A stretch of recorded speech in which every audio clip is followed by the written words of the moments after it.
another day of startling and revealing testimony from Vusimuzi Matlala at the ad hoc committee investigating these alleged police corruption. He's been asked about his relationship with various police officers and his proximity to officers and whether or not police were under his control, given just how many of his charges over the years have been withdrawn. Now, on a former minister, Police Minister Bheki Cele, he says they will be able to find the CCTV footage of him handing Bheki Cele money at the Beverly Hills Hotel.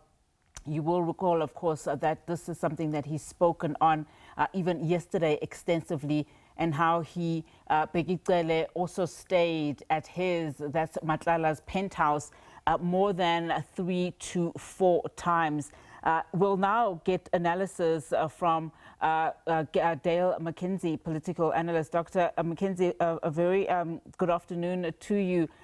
Thank you so much for your time, Dr. McKinley. All right, let's talk then about, just some of the testimony that we've been hearing, but I want us to focus on the former police minister, Bheki Cele. Given how crucial Matlala's testimony has been highlighted to be in as far as how pivotal a moment in exposing possible high-level collusion between political figures and criminal networks, what does Matlala's claim that the 500,000 rands that he paid to Bheki Cele in cash was a thank you rather than a bribe? What does that reveal just about how systemic corruption may be, being rationalized or normalized at that kind of level?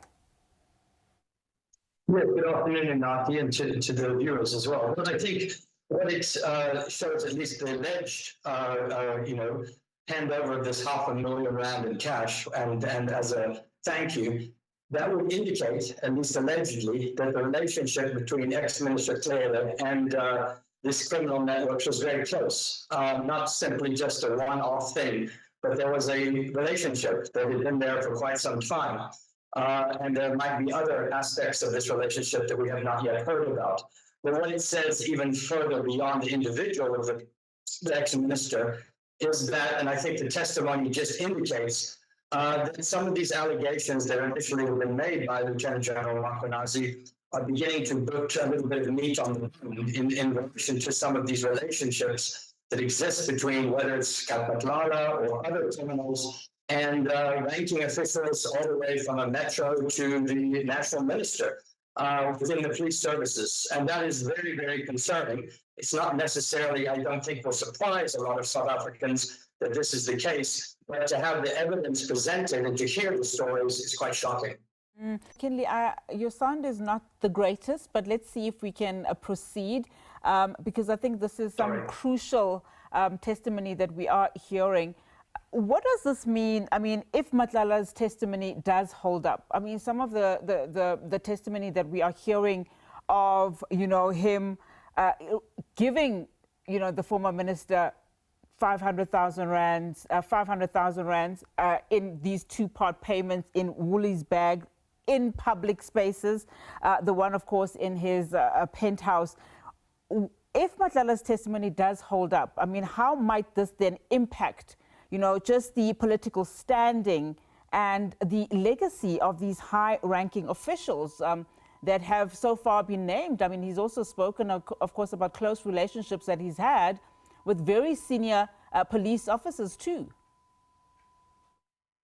Absolutely, Nati. I think what it would do is, first of all, it would fairly destroy their reputations whenever they are left of those reputations.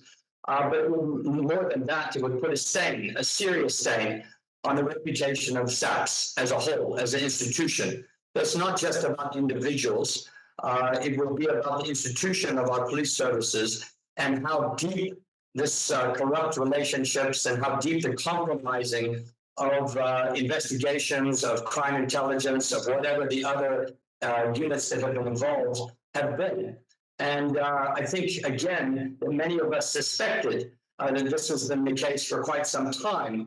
But now that these revelations are coming out, in real time in many ways. I think the impact is going to have to be that there's going to need to be some serious accounting, some serious action, not just for those who are still in the services, but for also those who left the service. All right, Dr. McKinley, I'm going to pause us there. The sound's really not coming that great, but thank you so much for that analysis. Really do appreciate it.